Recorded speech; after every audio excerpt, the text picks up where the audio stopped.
सभी श्रोताओं का श्री रामचरितमानस में हार्दिक स्वागत, अभिनंदन।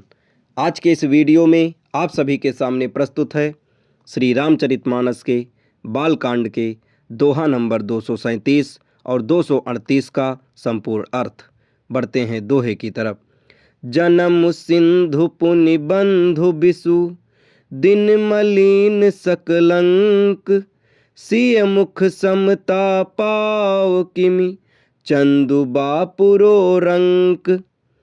खारे समुद्र में तो इसका जन्म फिर उसी समुद्र से उत्पन्न होने के कारण विष इसका भाई, दिन में ये मलिन शोभाहीन निस्तेज रहता है और कलंकी काले दाग से युक्त है। बेचारा गरीब चंद्रमा सीता जी के मुख की बराबरी कैसे पा सकता है। घटई बढ़ई बरहिन दुखदाई, ग्रसई राहु निज संधई पाई। कोक शोक प्रद पंकज द्रोही, अवगुण बहुत चंद्रमा तोही। फिर ये घटता बढ़ता है और विरहिणी स्त्रियों को दुख देने वाला है। राहु अपनी संधि में पाकर इसे ग्रस लेता है। चकेवे को चकई के वियोग का शोक देने वाला और कमल का बैरी उसे मुरझा देने वाला है। हे चंद्रमा, तुझमें बहुत से अवगुण हैं जो सीता जी में नहीं हैं। बैदेही मुख पट तर दीन है, होई दोष बड़ अनुचित कीन है। सिय मुख छवि विधु ब्याज बखानी, गुरमही गुर पही चले निशा बड़ी जानी। अतः जानकी जी के मुख की तुझे उपमा देने में बड़ा अनुचित कर्म करने का दोष लगेगा। इस प्रकार चंद्रमा के बहाने सीता जी के मुख की छवि का वर्णन करके बड़ी रात हो गई। जानवे गुरु के पास चले। करि मुनि चरण सरोज प्रणामा, आय सुपाई कीन्ह विश्रामा। बिगद निसार रघुनायक जाके, बंधु बिलो की कहन अस लागे। मुनि के चरण कमलों में प्रणाम करके आज्ञा पाकर उन्होंने विश्राम किया। रात बीतने पर श्री रघुनाथ जी आगे और जागे और भाई को देखकर ऐसा कहने लगे। उयऊ अरुण अवलोकहु ताता, पंकज कोक लोक सुख दाता। बोले लखन जोरि जुग पानी, प्रभु प्रभाव सूचक मृदु बानी। हे तात, देखो कमल, चक्रवाक और समस्त संसार को सुख देने वाला अरुणोदय हुआ है। लक्ष्मण जी दोनों हाथ जोड़कर प्रभु के प्रभाव को सूचित करने वाली कोमलवाड़ी बोले। अरुणोदयम सकुचे कुमुद, उडगन ज्योति मलीन। जिम्हि तुम्हारे आगमन सुनी, भय निपति बलहीन। अरुणोदय होने से कुमुदिनी सकुचा गई और तारागणों का प्रकाश फीका पड़ गया।